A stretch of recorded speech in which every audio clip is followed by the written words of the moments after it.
नमस्कार. सिडनीच्या बातमीपत्रात प्रेक्षकांचं मनपूर्वक स्वागत. आज दिनांक 1 फेब्रुवारी 2025 वार शनिवार. बातमीची सुरुवात करूया सुविचार मालेने. प्रगती म्हणजे सुखवाद व ध्येयवाद यांच्या युद्धात रक्तबंबाळ झालेल्या ध्येयाला मिळणारा विजय. आपण सुविचार बघितला. आता बघूया बातमीपत्रातील ठळक बातम्या.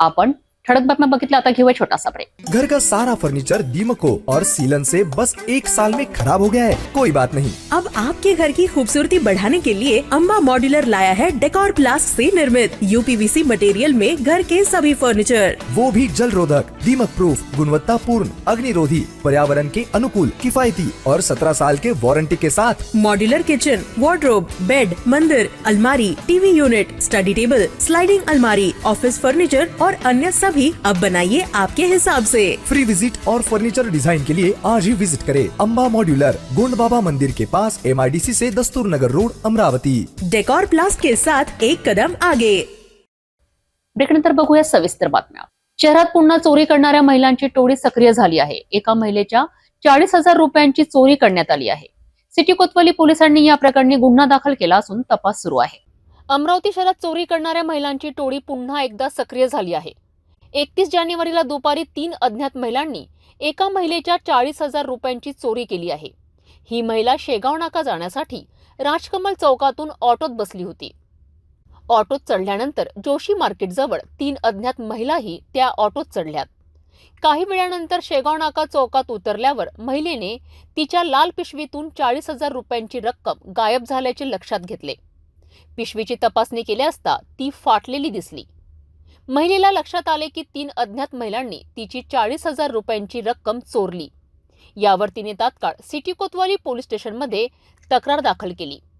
सिटी कोतवाली पोलिसांनी अज्ञात महिलांविरुद्ध 303 अंतर्गत गुन्हा दाखल केला असून तपास सुरू केला आहे. ही घटना शहरात काही आठवड्यांपूर्वीच चोरी करणाऱ्या 5 महिलांच्या टोळीला ताब्यात घेतल्यानंतर पुन्हा घडली आहे. त्यामुळे चोरी करणाऱ्या महिलांची टोळी अजूनही सक्रिय असल्याचे दिसून येत आहे.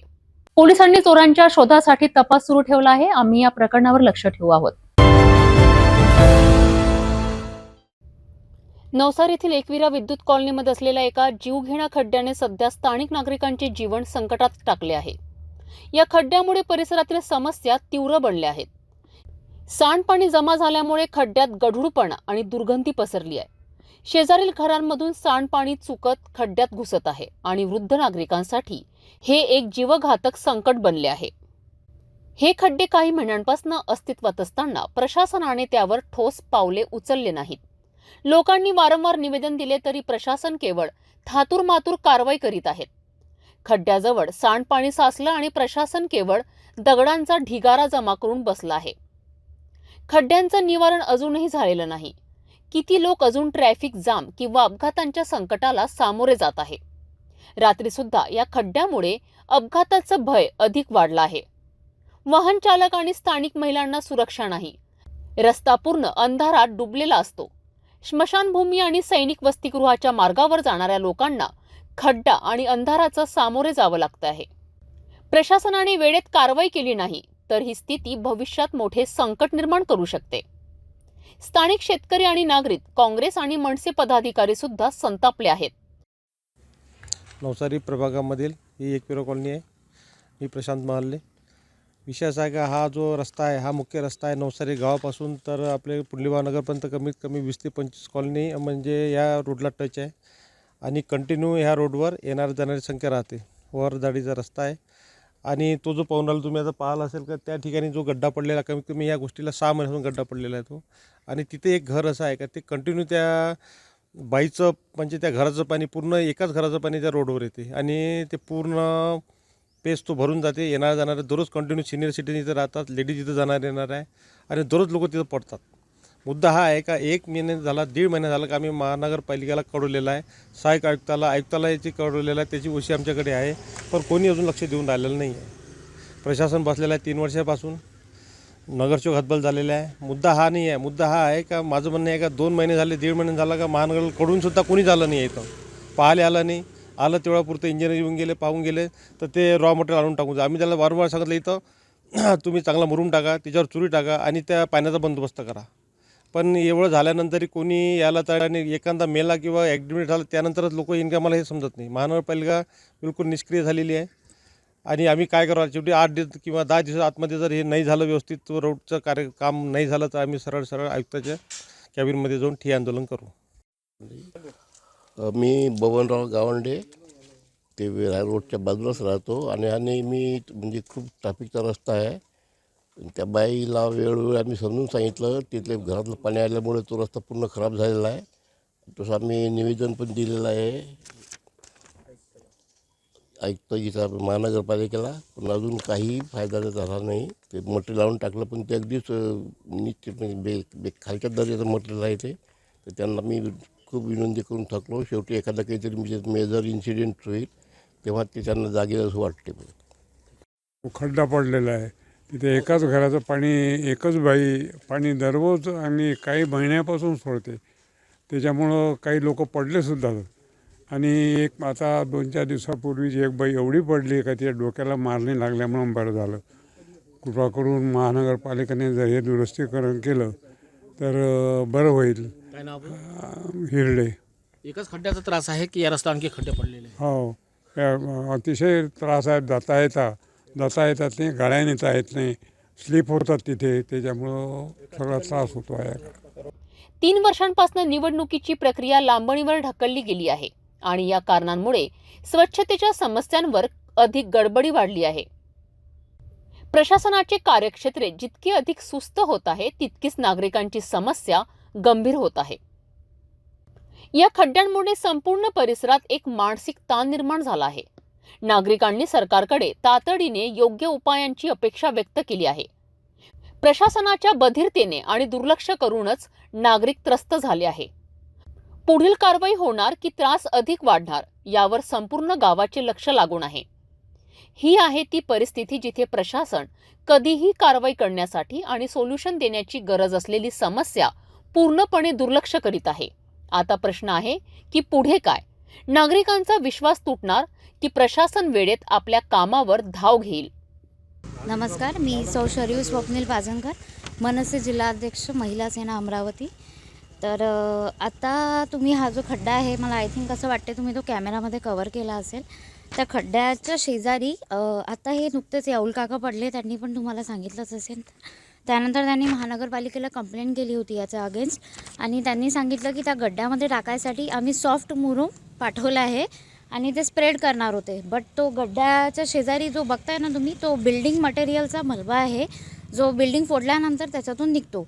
तो मलबा त्यांनी इथे आणून टाकलेला आहे. माझं स्थानिक प्रशासनाला एवढंच विचारणं आहे. मी आयुक्तांना हे लेटरसुद्धा दिलं आहे. आय थिंक तुम्ही बघितलं असेल, याच्या रिसिव्हिटची कॉपी पण आहे. लगेच मी दुसऱ्या दिवशी जाऊन, ज्या दिवशी हा मलबा इथे आणून टाकला त्यानंतर लगेच गेली. स्थानिक प्रशासनाला फक्त एवढी विचारणा आहे माझी की तुम्ही हा जो मलबा इथे आणून टाकला याच्यामध्ये विटा आहे, त्यानंतर चेकर्स आहे, हे चेकर्स आणि विटा लावून तुम्ही सामान्य मनुष्याच्या जीवनाशी खेळताय का? म्हणजे जेणेकरून तिथे कुठल्या प्रकारची हानी होऊ नये, जीवित हानी होऊ नये, यासाठी आम्ही निवेदनं देतो आहे. 8 महिने झाले हे लोक आम्हाला सांगताय की रस्ता हा सँक्शन झालेला आहे, पण या रस्त्याला अजूनही कुठल्या प्रकारचं काम आलेलं नाही आहे. आणि 2 इलेक्शन झाले, लोकसभाही झाली, त्यानंतर विधानसभाही झाली, तरी या रस्त्याचा काही मार्ग निघाली नाही आहे. आणि हा जो रोड आहे हा नवसारीपासून येताना असं सरळ टावर लाईन जाऊन धरमकाट्याला जोडतो. त्यानंतर इथनं ट्रॅक्टर, ट्रक आणि नॉर्मल जी लहान मुलं आहे, इकडे भाग्यश्री शाळा आहे, VMV कॉलेज आहे, जायला हा रस्ता सोयीस्कर पडतो. या रस्त्याला 2 एंट्रन्स असल्याकारणाने ह्या रोडनी जर महिला येत आहेत, महिलासुद्धा पडतात, त्यांचे छोटे छोटे मुलं सायकलिंग घेऊन जात असताना ते सुद्धा पडतात सायकलिंग करत असताना. दुसरा रोड नवसारीतून आहे. तर नवसारी स्मशानभूमीचं जवळ तुम्हाला मी ते सुद्धा दाखवू, म्हणजे आता जर तुम्ही आलेच आहे, 2 मिनटं तुम्हाला वेळ असेल तर मी ते सुद्धा तुम्हाला दाखवते. येताना पूर्ण घाणीचं साम्राज्य आहे. दोन्ही साईडनी खूप कचरा आहे आणि रात्रीच्या वेळी तिथे अतिशय अंधार असतो. इतका अंधार की महिला तिथनं पण येणं जाणं करू शकणं पॉसिबलच नाही आहे. तर माझं सध्याचं म्हणजे स्थानिक प्रशासनालाच विनंती करेन की याच्यावर आमच्या सर्वसामान्य लोकांच्या जीवनाशी खेळू नका. कृपया याच्यावर आम्हाला मार्ग काढून द्या. तुम्हाला निवेदने दिलेली आहेत. त्याच्यानंतर 2.5 वर्ष झाले नगरसेवक नाही आहे.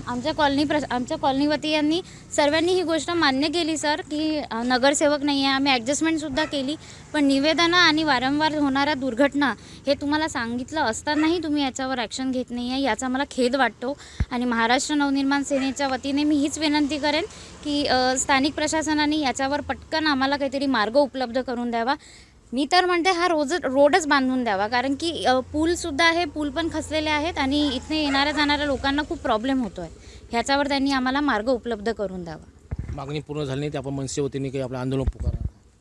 हो, तशी माझी इच्छा आहे, पण मी एक निवेदन आमदार मॅडम जे आहेत आपल्या सुलभाताई खोडके यांना पण देऊ इच्छिते. त्याच्यानंतर मॅमशी मी बोलून डिटेल्स परस्पर बघते किती वेळ सांगताय आपल्याला, त्या वेळ कालावधीमध्ये आपलं हे काम पूर्ण होईल की नाही होईल. त्याच्यानंतर मी नक्कीच याबाबत पूर्वसूचना किंवा पूर्वकल्पना तुम्हा मीडियांना देईनच. 100% मी तुम्हालापर्यंत ही बातमी देईनच. MSEDCL मीटर रीडर कंत्राटी कामगार संघटनेच्या वतीने 1 फेब्रुवारीपासून जिल्हाधिकारी कार्यालयासमोर आमरण उपोषण सुरू करण्यात आले आहे. कंत्राटी कामगारांच्या विविध मागण्यांसाठी या आंदोलनाला सुरुवात झाली आहे. MSEDCL मीटर रीडर कंत्राटी कामगार संघटनेने आपल्या मागण्यांसाठी जिल्हाधिकारी कार्यालयासमोर 1 फेब्रुवारीपासून आमरण उपोषण सुरू केले आहे.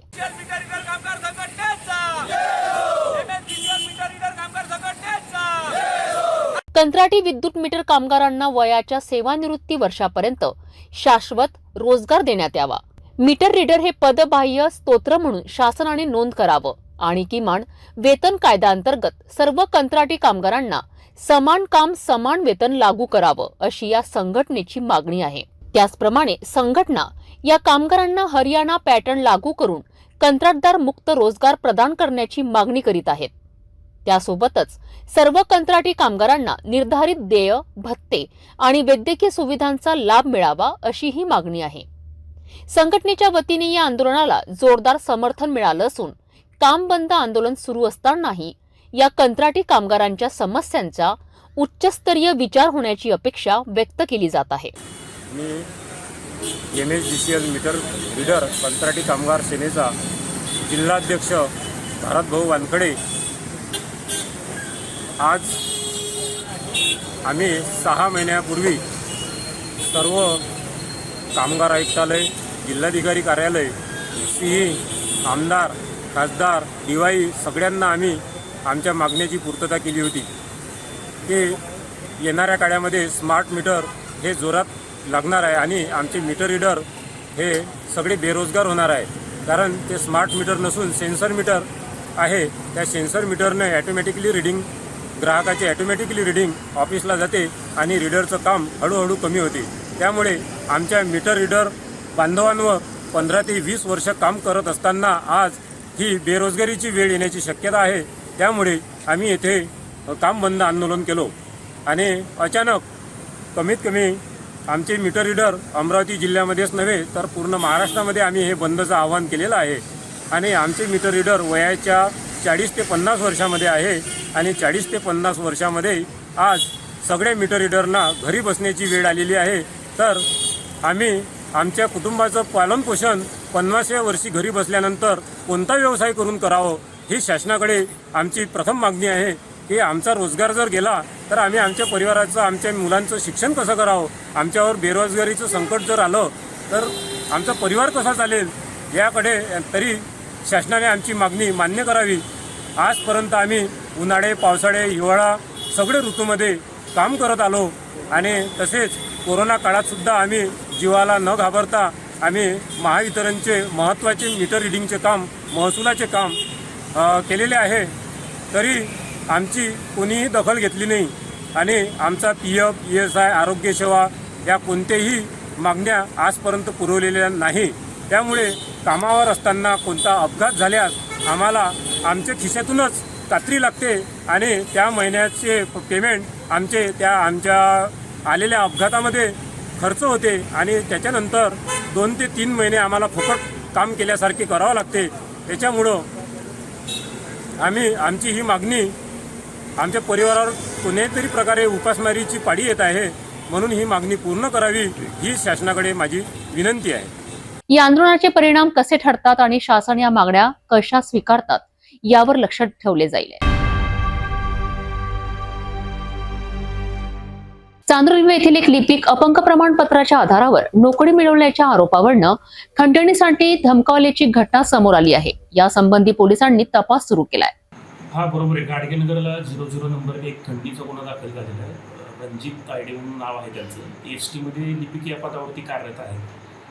त्यांना नोकरी बहिरेपणाचे दिव्यांग प्रमाणपत्र त्यांनी घेऊन त्यांना नोकरी लागली होती. तर एक इसमाने त्यांना फोन केला. स्वतःचं नाव त्यानं राजिक शेख असे सांगितले आणि तू 10 वर्ष झाले तुझ्या नोकरीला आणि तुझं प्रमाणपत्र मी रद्द करू शकतो आणि ते रद्द न व्हायचे असेल तर आम्हाला 2 टप्प्यामध्ये 3 लाख रुपये तुला द्यावे लागतील. अशावरून तो खंडणीचा गुन्हा दाखल होऊन 00 नंबरने गाडगेनगरला आणि तो इकडं वर्ग करण्यात आला. आता पुढील कारवाई तपास आम्ही करीत आहोत. कोणाविरुद्ध गुन्हा दाखल झालेला आहे? हा राजिक शेख म्हणून इसम आहे, त्याच्या विरुद्ध झालेला आहे. आता अधिक चौकशी सुरू आहे. या प्रकरणाची पुढील तपास कारवाई सुरू असून आरोपीला लवकरच अटक होईल अशी अपेक्षा आहे. अमरावतीतील सरोज चौकात वल्लभ भवन हॉटेलला गुरुवारच्या सायंकाळी लागलेली भीषण आग लवकरच नियंत्रणात आणली गेली. या आगीत मोठ्या प्रमाणावर मालमत्ता जळून खाक झाली, तर बाजूच्या संतान किड्स वेअर दुकानालाही या आगीचा फटका बसला आहे. या घटनेचा तपशील जाणून घेऊया. अमरावतीच्या सरोज चौकात वल्लभ भवन हॉटेलला 30 जानेवारी रोजी सायंकाळी भीषण आग लागली. 3 मजली इमारतीतील सर्व साहित्य जळून खाक झाले. आगीचे तुफान पसरत असताना संतान किड्स वेअर दुकानाच्या वरच्या मजल्यावर असलेले फोम आणि कपडे देखील जळून खाक झालेत. वल्लभ भवन हॉटेलमध्ये काम करणाऱ्या 2 कामगारांना पोलिसांनी वेळेत बाहेर काढून सुरक्षित केले. आगीची माहिती मिळताच सरोज चौकापासून प्रभात चौक पर्यंत शेकडो नागरिकांचा जमाव जमला. पोलीस उपायुक्त गणेश शिंदे आणि सिटी कोतवाली पोलिसांनी तात्काळ स्थानिक पोलिसांसह गर्दी हटवून परिसर मोकळा केला. आग लागल्यानंतर सुमारे 2.5 तासांच्या प्रयत्नानंतर आगीवर नियंत्रण मिळवले. दुसऱ्या दिवशी शनिवारी जळालेल्या साहित्यांचे बाहेर काढण्यासाठी काम सुरू करण्यात आले. सिटी न्यूजने संपूर्ण आगीच्या घटनेचे थेट प्रक्षेपण केले होते, त्यामुळे नागरिकांना या घटनेची योग्य माहिती मिळवता आली. वल्लभ भवन हॉटेलमधील नुकसान अंदाजे 14 लाख रुपयांच्या आसपास असून हॉटेलमधील मशीन, फर्निचर आणि अन्य साहित्य जळून खाक झाले आहे. तर बाजूच्या संतान किड्स वेअर दुकानातील फोम, कपडे आणि बेडशीट देखील जळून खाक झालेत. याबद्दल संचालक प्रकाश टेकचंद पिंजाणी यांनी नुकसान किती झाले याबद्दल काही सांगण्यास टाळलेत. या घटनेतील तपास सुरू असून त्याबद्दल पुढील अपडेट्स लवकरच मिळतील. आपण बघत राहा सिटी न्यूज. बिजली दो या गगनभेदी घोषणांनी संपूर्ण उपविभागीय अधिकारी कार्यालय परिसर दणाणून गेलाय. धारणी तालुक्यातील ढाकणा फिडरच्या 25 गावातील नागरिक आणि शेतकऱ्यांनी वीज पुरवठ्याच्या तुटवड्या विरोधात एक मोठा मोर्चा काढला आहे. शेतीसाठी आणि पिण्याच्या पाण्यासाठी आवश्यक असलेला वीज पुरवठा सातत्याने खंडित होत असल्याने हे आंदोलन करण्यात आले. भारतात स्वातंत्र्याचा अमृत महोत्सव पार पडला असला तरीही आदिवासी बहुल मेळघाट क्षेत्रातील गावांमध्ये अद्यापही पुरेसा वीज पुरवठा नाही. ढाकणा फिडरमधील नागरिक गेल्या अनेक वर्षांपासून लो व्होल्टेज आणि वारंवार खंडित होणाऱ्या वीज पुरवठ्याचा सामना करीत आहेत. परिणामी सिंचनासाठी वीज उपलब्ध होत नसल्याने शेतीचे मोठे नुकसान होत आहे. एवढेच नव्हे तर गावांमध्ये पाणी पुरवठा योजनाही ठप्प पडल्याने ग्रामस्थांना नदी नाल्याचे गढूळ पाणी पिण्यास भाग पडले जात आहे. या सर्व समस्यांविरोधात हजारो नागरिक आणि शेतकऱ्यांनी उपविभागीय अधिकारी कार्यालयावर मोर्चा काढला. बिजली दो अशा घोषणांनी परिसर दणाणून गेला. या मोर्चात स्थानिक सरपंच, जनप्रतिनिधी आणि विविध पक्षांचे कार्यकर्ते मोठ्या संख्येने सहभागी झाले होते.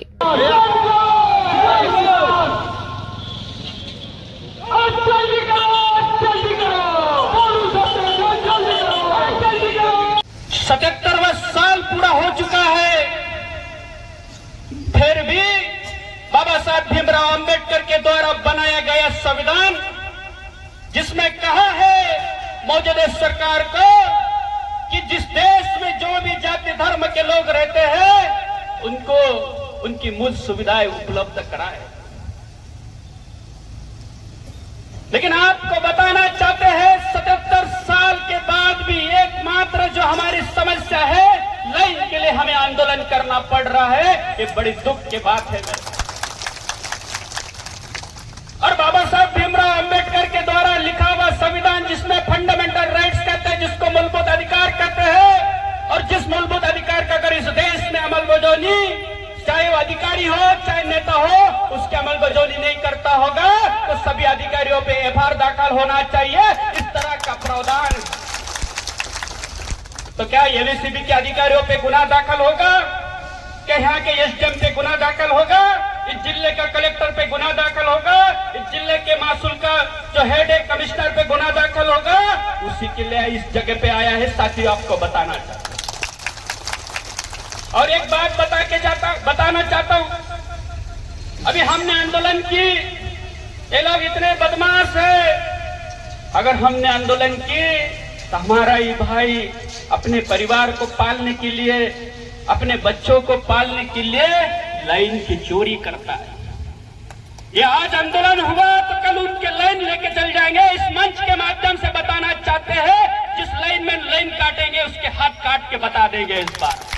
मोर्चाच्या पार्श्वभूमीवर तहसीलदार प्रदीप शेवाळे, पोलीस निरीक्षक अशोक जाधव तसेच महाराष्ट्र राज्य विद्युत वितरण कंपनीचे अधिकारी ज्ञानेश कुलकर्णी आणि उपअभियंता एन गंटीवार आंदोलकांना सामोरे गेलेत। जिसकी वजह से वोल्टेज इंप्रूव करने में हमको मदद होगी और करंट कैपेसिटी भी कम होगी। इसकी वजह से वो बार बार जो ट्रिप होता है वो नहीं होगा। हो सकता है कि उसका इफेक्ट अगर पूरा हमने जो कैलकुलेशन किया उस हिसाब से पांचों location K capacitor bank on करने के बाद हो सकता है कि ये सेक्शन जो ओपन कर रहे हैं उसकी भी जरूरत ना पड़े, लेकिन वर्स्ट केस में अगर करना पड़ेगा तो ओपन करेंगे, लेकिन वोल्टेज आपको काफी हद तक अच्छा वोल्टेज मिलेगा। ये पूरे कैपेसिटर बैंक चालू होंगे, तो इसके लिए हमको थोड़ा सा अभी आज 2 हो गए। प्रशासनाने आंदोलनकर्त्यांना 5 दिवसात तातडीचे उपाय केले जातील असे लेखी आश्वासन दिले आहेत।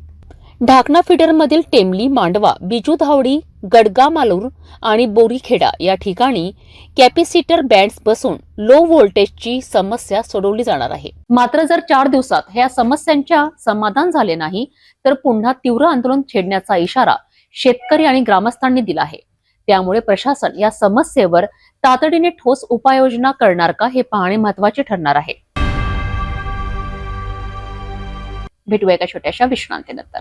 शादी और ब्याह की शुरुआत आराधना साड़ी के साथ। Aradhana wholesale shopping mall, L2 Bijland complex, Nandgaon Peth, Amravati, Jawahar road, Amravati. विश्रांतीनंतर पुन्हा आपले स्वागत। नागपूरच्या हिवरीनगर परिसरात पोलिसांनी एक मोठी कारवाई केली आहे। पोलिसांच्या पेट्रोलिंग दरम्यान एका संशयिताला ताब्यात घेत त्याच्याकडून 572 ग्रॅम गांजा जप्त करण्यात आलाय। या आरोपी विरुद्ध एनडीपीएस ऍक्ट अंतर्गत गुन्हा दाखल करण्यात आलाय। 31 जानेवारी रोजी पोलिसांनी हिवरीनगर LIG क्वार्टर परिसरात पेट्रोलिंग करीत असताना संशयित आरोपी रिषभ महेश साहू याला ताब्यात घेतले। पोलिसांनी आरोपीची अंगझडती घेतल्यावर त्याच्याकडून 572 ग्राम गांजा सापडलाय। या गांजाचे वजन 558 ग्राम असून त्याची किंमत अंदाजे 10,540 रुपये आहे। आरोपीने सांगितलंय की तो गांजाची विक्री करीत होता। त्याच्याकडून जप्त करण्यात आलेला गांजा P1 मार्कवर सीलबंद करून CA तपासणीसाठी पाठवला आहे। पोलिसांनी आरोपी विरुद्ध एनडीपीएस ऍक्ट अंतर्गत गुन्हा दाखल केला असून त्याला अटक केली आहे। या कारवाईचे नेतृत्व वरिष्ठ पोलीस निरीक्षक विनायक कोडी यांच्या मार्गदर्शनाखाली करण्यात आलंय, ज्यात पोलीस उपनिरीक्षक प्रवीण P राऊत, प्रदीप काईट आणि अन्य पुलिस कर्मचारियों समावेश है। नंदनवन पुलिस स्टेशन के एरिया में कल 31 जनवरी 2025 को हमारे पुलिस स्टेशन की DB टीम के इंचार्ज PSI प्रवीण राउत, उनके साथ PSI प्रदीप काइट और PSI प्रतीक्षा पाटिल और तपास पथक ऐसे पुलिस स्टेशन के एरिया में अवैध धंधों के ऊपर कार्रवाई करने के लिए पेट्रोलिंग कर रहे थे। तभी हिवरीनगर परिसर में उनको एक सस्पेक्ट आदमी खड़ा हुआ मिला, तो उन्होंने उसके पास जाके उसकी तलाशी ली, तो उनको कुछ अम्लीय पदार्थ उसके पास मिलने की आशंका मिल गई। तो उन्होंने हमको वहाँ पे फ़ोन करके बुला लिया। मैं वहाँ जाके 2 पंच के सामने उनकी तलाशी ली, तो उसके पास से टोटल 527 ग्राम का गांजा हमको मिला। तो वो गांजा हमने बरामद किया है, जब्ती किया है और उसके ऊपर आगे की कार्रवाई शुरू है। गांजा का पोजीशन मिलने वाले आदमी का नाम है, आरोपी का नाम है ऋषभ महेश शाहू, उम्र 29 साल है और उसी परिसर में वो रहने वाला है। टोटल गांजा 527 ग्राम का है और उसकी कीमत 10,540 रुपये है। गांजा उसने राजनांदगांव छत्तीसगढ़ से लाया है, ऐसा उसने अभी इन्व्हेस्टिगेशन में बताया है। या कारवाईने पोलिसांनी एक मोठी कामगिरी केली आहे। या प्रकरणाचा पोलीस पुढील तपास करीत आहेत। नागपूरमध्ये रोड डिवायडरवर सौंदर्य करण्यासाठी लावलेले 562 झाडे एका जाहिरात एजन्सीच्या संचालकाच्या आदेशावर कापली गेली आहे। या संबंधी पोलिसांनी छापेमारी केली असून एक संचालक आणि 5 मजुरांना अटक केली आहे। या प्रकरणाचा तपशील आपण जाणून घेऊया। नागपूरच्या प्रतापनगर पोलिसांनी एक मोठा खुलासा केलाय। 29 जानेवारी रोजी या मार्गावर लावलेले 562 झाड कापण्यात आले। या झाडांची कापणी एका जाहिरात एजन्सीच्या संचालकाच्या आदेशावर केली गेली होती। लोकनिर्माण विभागाच्या तक्रारीनंतर पोलिसांनी चोरी, पर्यावरण संरक्षण अधिनियम आणि सार्वजनिक संपत्तीला हानी पोहोचवण्याचा गुन्हा दाखल केलाय। तपास सुरू केल्यानंतर वैशाली नगर येथील वैरागडे या व्यक्तीचे नाव समोर आले आहे। त्यांनी मजुराची मदत घेत 562 झाडांची कापणी केली। या प्रकरणात जाहिरात एजन्सीचे संचालक विश्वजित शिरसाट आणि 5 मजुरांना अटक केली आहे। शिरसाट हे शुभारंभ मीडिया नावाने आउटडोअर जाहिरात एजन्सी चालवितो आणि त्याला मनपाकडून ऑरेंज सिटी चौक ते त्रिमूर्ती नगर चौक दरम्यान पोलावर कियोक्स लावण्याचा ठेका मिळाला होता। त्यांनी हे ठरवले की डिवायडरवर वाढलेली झाडांची उंची कियोक्सला अडथळा ठरू शकते। त्यासाठी त्याने मजुरांना 35,000 रुपयात झाडे कापण्याचे ठेक्याचे काम दिले। या कामात 5 मजुरांनी 13 ते 3 या वेळेत कुल्हाडीच्या मदतीने 562 झाडे कापलीत। या प्रकरणी प्रतापनगर पोलिसांनी आरोपीला अटक केली असून पुढील कारवाई 29 तारीख को प्रतापनगर चौक से खामला चौक और पड़ोले चौक से लेकर त्रिमूर्ति नगर चौक, इस परिसर की रोड डिवाइडर पे जो भी ट्रीज़ लगाई थी, ये जो PWD का ये परिसर है, यहाँ पे पाम के वृक्ष और अशोका के वृक्ष उन्होंने लगाए थे। पिछले 4 सालों से इसको पानी दे के इन्होंने बढ़ाया था। किसी अज्ञात व्यक्ति ने 29 तारीख को वृक्ष काट दिया, ऐसा उन्होंने हमारे यहाँ पे एक फिरियाद दी थी। हमने गुना दाखिल किया था। तो CCTV के माध्यम से हमने आरोपी को ट्रेस कर लिया है। उसमें जो लेबर है, लेबर से हमको जानकारी मिली, विश्वजित वैरागड़े करके एक शुभारंभ मीडिया करके उसकी फर्म है और वो एडवर्टाइजिंग एजेंसी चलाता है। तो एडवर्टाइजिंग लगाने के लिए जगह उपलब्ध हो, इसलिए उसने वो जो वृक्ष है उसका कत्ल किया है। उसको हमने ताबे में लेके तपास शुरू है, आगे की कार्रवाई चल रही है। वृक्ष बड़ा होने में बहुत टाइम लगता है, वृक्ष का जतन करने में भी बहुत परिश्रम लगता है, काटने में ज़्यादा टाइम नहीं लगता। तो कृपया किसी ने वृक्ष का कत्ल कोई भी वृक्ष का कत्ल मत करिए, यह हमारा सबको आह्वान है। या प्रकरणातील पुढील तपास पोलीस करीत आहेत। पोलीस कुटुंबियांच्या समस्या सोडवण्यासाठी गृह राज्यमंत्री डॉक्टर पंकज भोयार यांनी महत्त्वाचे आश्वासन दिले आहे। बघूया संपूर्ण अहवाल। नागपूरच्या कळमना पोलीस स्टेशनच्या तपासात पथकाने एक मोठी कारवाई केली आहे। चोरीच्या आरोपाखाली 3 आरोपींना अटक करण्यात आली असून त्यांच्याकडून 450 किलो स्क्रॅप कॉपर जप्त करण्यात आला आहे।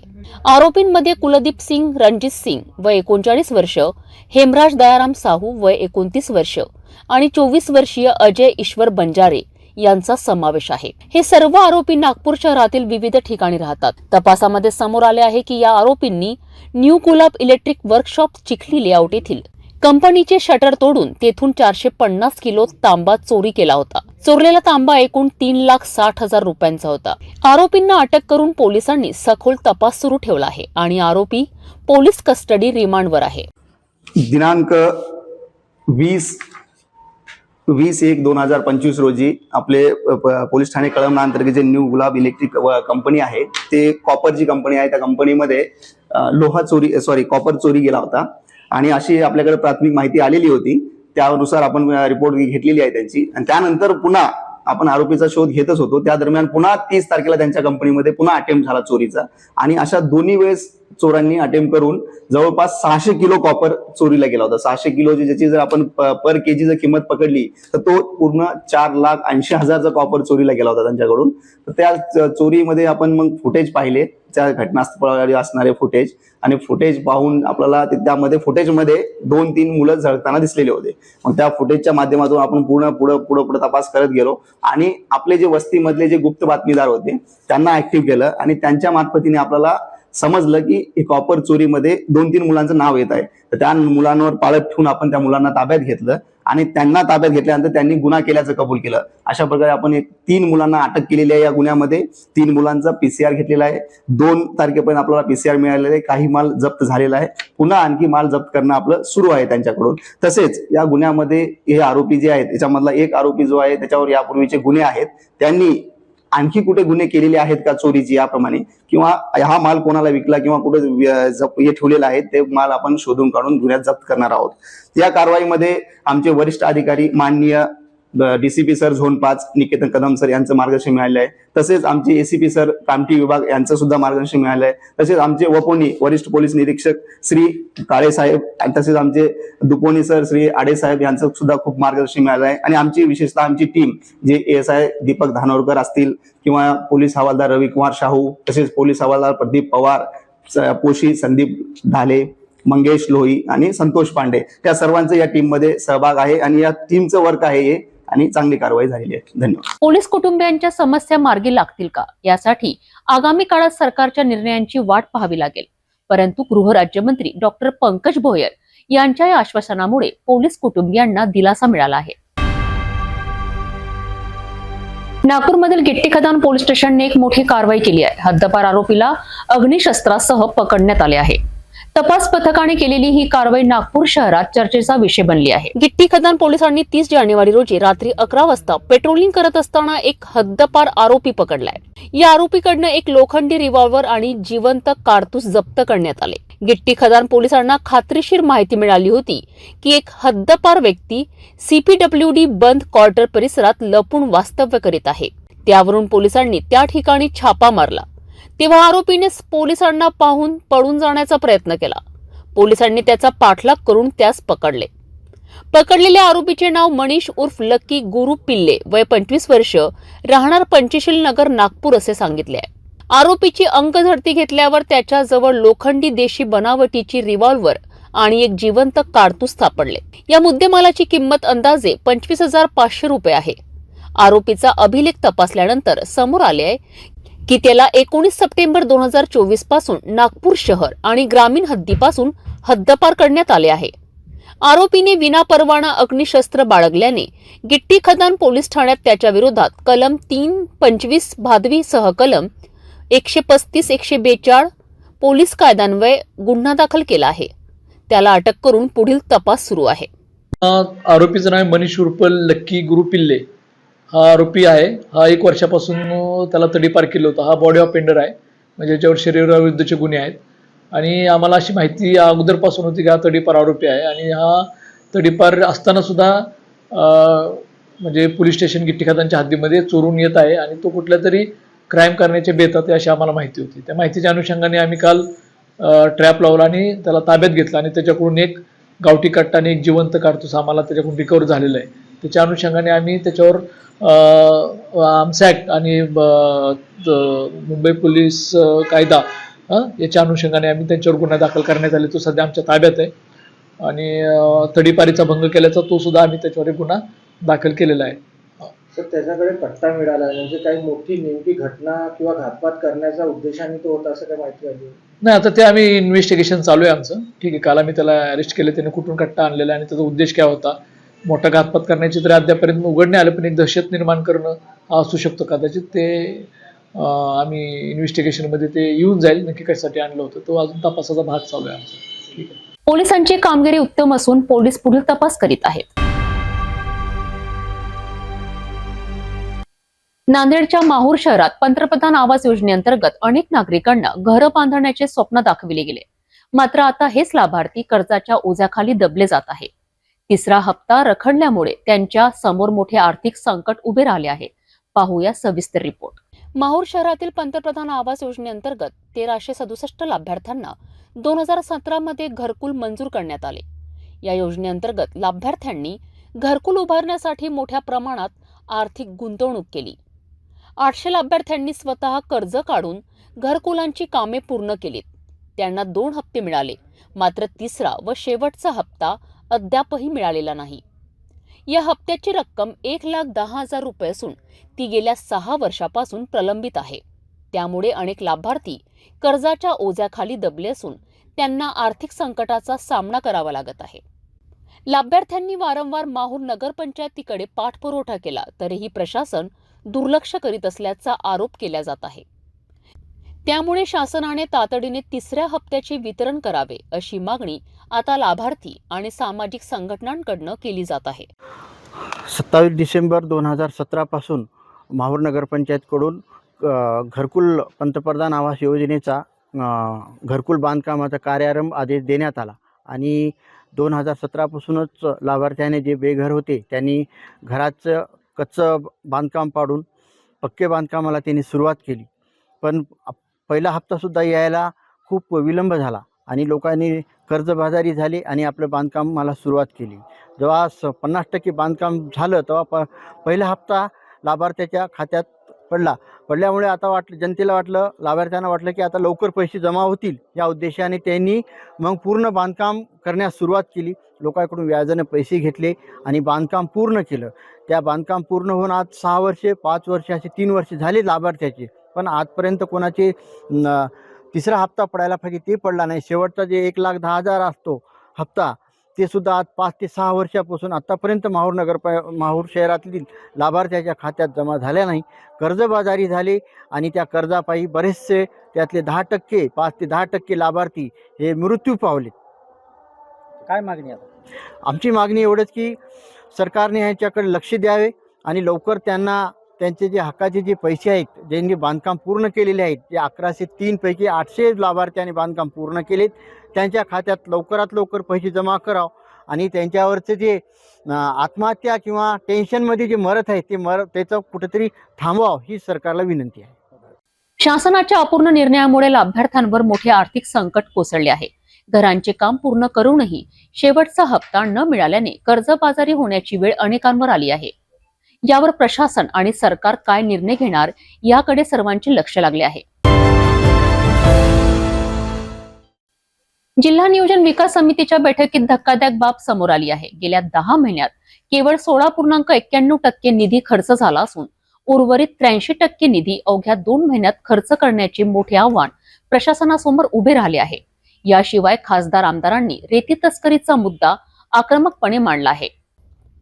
जिल्हा नियोजन विकास समितीच्या बैठकीत निधी खर्चासंदर्भात गंभीर वास्तव समोर आले आहे.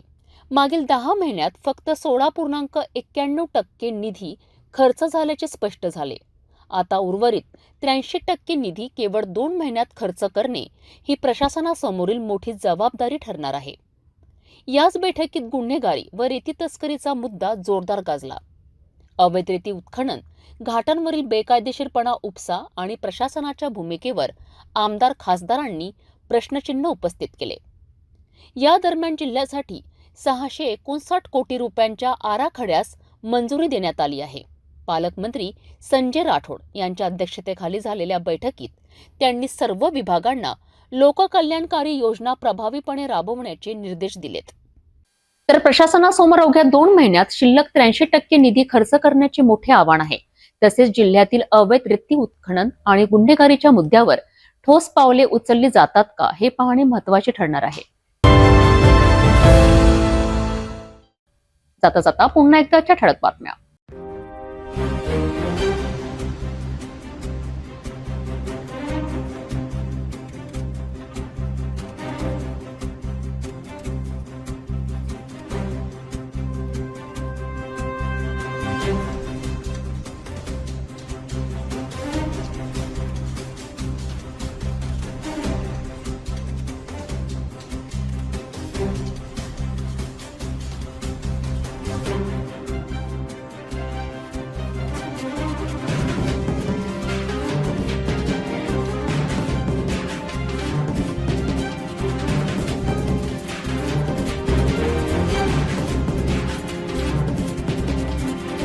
आपण आता सिटी न्यूज चॅनल आपल्या टीव्हीवरील बघू शकता. यामध्ये next channel 117, Jio channel 872, GTPL channel 73, RRC 899, fast way channel 256 तर सिटी केबल चॅनल 92 वर. आता अमरावती, विदर्भ नंतर महाराष्ट्राचे दर्शक घर बसल्या आपल्या केबल टीव्हीवर सिटी न्यूज बातमी पाहू शकाल. लवकरच आम्ही आपल्यापर्यंत पोहोचणार आहोत.